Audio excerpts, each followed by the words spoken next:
I think right now it's the perfect time for the Lakers to go for Moses Brown, who right now is a free agent, and a very popular one at that. The Lakers so far this season have clearly been struggling, and of course one idea is that even though they're still trying to make the playoffs, they have to prepare now and look towards their future and in a way develop young players to become a beneficial factor even for this year but also next year. And when simply looking at the Lakers' full roster, even if fully healthy, the biggest and most important thing they need right now, or what they lack, is a front court player, or if anything, a young front court player they have to develop, of course beside Anthony Davis. As of right now, the Lakers' only bigs are literally Anthony Davis and Dwight Howard. They just waived DeAndre Jordan, and throughout the entire season, they've been playing LeBron James at center or even Stanley Johnson, and you can obviously tell that by looking at their record, it simply isn't working.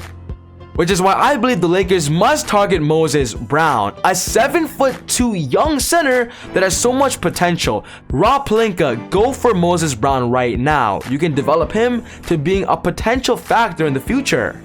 The Lakers have young players like Talen Horton-Tucker, Austin Reeves that they're developing as a backcourt player, but they have none when it comes to their frontcourt player. So this is why I'm saying Moses Brown, they have to get him now. The Lakers roster is currently full, but there are rumors that Kent Bazemore is the next to go. They just waived DeAndre Jordan, and from what we know so far, they've been trying to waive Kent Bazemore and DeAndre Jordan. So now that DeAndre Jordan is out of the picture, Kent Bazemore should be next.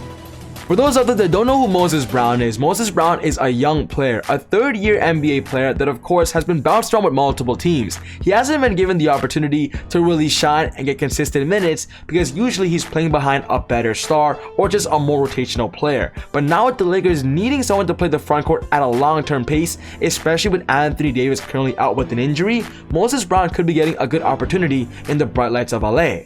Moses Brown is definitely more of a project big man that I mentioned earlier. He might not get consistent 30+ minutes right away, but of course that's the point. Develop with him, grow with him, make him a project. Because of his tools, his height and body size, he has the potential to being a nightmare frontcourt player.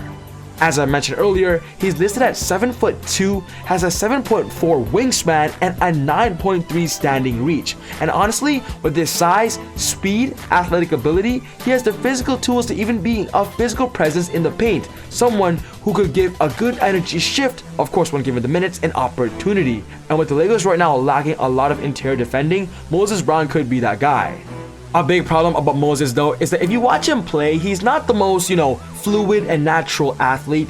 He's kind of awkward with his movements and isn't the best when it comes to pick and rolls or having the footwork or just the touch at the basket, like a player like Joel Embiid or Dwight Howard. But the best part about Moses Brown is his attitude. He knows he's young, he knows he has a lot to learn. And of course, with the Lakers having Dwight Howard and Anthony Davis to develop him to being a future frontcourt presence player, Moses Brown is a good project big man the Lakers need to get now, and I'm going to keep emphasizing this. I believe he's a right target. The Lakers excel a lot in those pick and rolls, especially when it comes to lobs, and with him having a 9'3" standing reach, Moses Brown wouldn't even have to, jump too high to get a dunk in, and the Lakers simply need that. Those offensive boards, the tip-ins, and the putbacks. The Lakers right now are currently being linked to many frontcourt free agents, but Moses Brown seems to be the most popular, the most realistic, as they can sign him for even a 10-day contract, and of course, if they like him, like they love Stanley Johnson, give him the rest of the year deal. So what's most important to me is I want to know your thoughts. Do you believe Moses Brown is a great target for the Lakers to finish off their roster? Should they waive Kent Bazemore or even Wayne Ellington? Put your thoughts down in the comments below. But other than that, take it easy, God bless, and I'll see you all next time on Easy Buckets. Woo!